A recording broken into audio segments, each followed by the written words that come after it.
Smart tips number 1. चेहऱ्यावर थोडेसे दही दररोज लावल्याने चेहऱ्याचा रंग उजळून गोरा व्हायला लागतो. नंबर 2. हळद व दुधाची साय मिक्स करून लावल्यास कोरडी त्वचा असेल तर सॉफ्ट होऊन चेहरा स्वच्छ होतो. नंबर 3.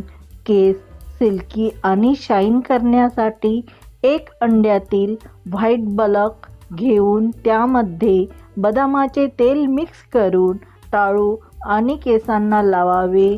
हा पॅक सुकेपर्यंत ठेवून सौम्य शॅम्पूने धुवून घ्यावे. यामुळे केस सिल्की चमकदार होतात.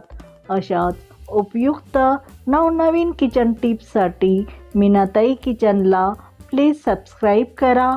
पुन्हा भेटूया उद्याच्या व्हिडिओमध्ये. धन्यवाद.